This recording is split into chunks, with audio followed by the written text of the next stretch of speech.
अस्सलाम वालेकुम एवरीवन।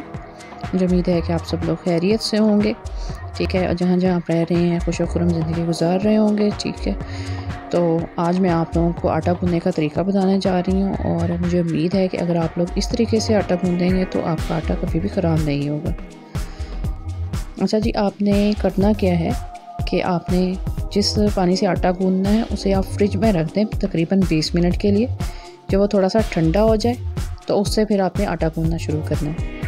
असल में होता क्या है कि हम गर्मियों में असल में टैप में पानी आ रहा होता है गर्म, हम गर्म पानी से या नीम गर्म पानी से आटा गूँथ लेते हैं, जिसकी वजह से वो जल्दी ठंडा भी नहीं होता और ना उसकी रोटी बन पाती है और ना ही जो है हम जल्दी उसको यूज़ कर सकते हैं और वो जल्दी ख़राब भी हो जाता है। तो अगर आप पानी को थोड़ा सा ठंडा कर लेंगे तो ठंडे पानी से आटा गूँथेंगे तो वो एक तो वो जो है वो जल्दी रोटी बनाने के काबिल हो जाएगा और दूसरा 2-3 दिन तक आप आसानी से इस्तेमाल कर सकते हैं।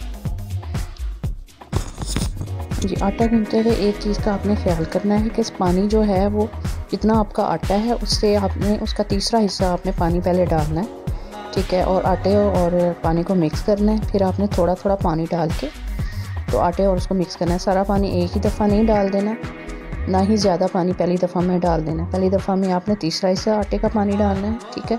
फिर उसके बाद थोड़ा थोड़ा पानी डाल के आटे को गूँथते जाएंगे।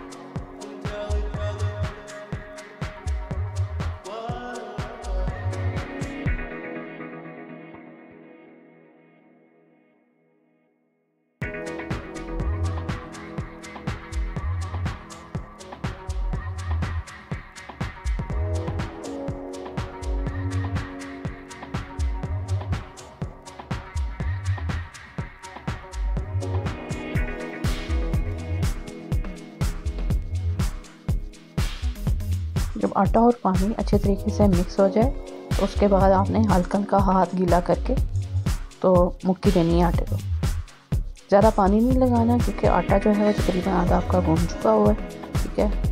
हल्का हल्का हाथ गीला करते जाएंगे और मुक्की करते जाएंगे आटे की।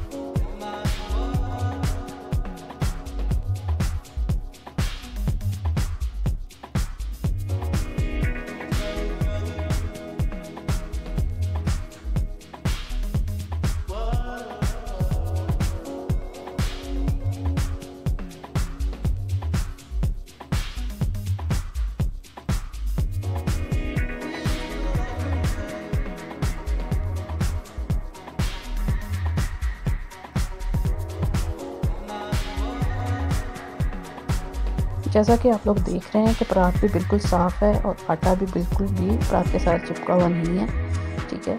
और आटे की शक्ल भी देखें बिल्कुल साफ़ सुथरी है कि ना ही हम हाथों के साथ चिपक रहा है और ना ही परात के साथ चिपक रहा है। आटा हमारा गूँथ के तैयार हो चुका है और मुझे उम्मीद है कि आपको मेरी ये वीडियो अच्छी लगी होगी। अगर आपको ये वीडियो अच्छी लगी है तो आप मेरी वीडियो को शेयर करें और लाइक कर दें।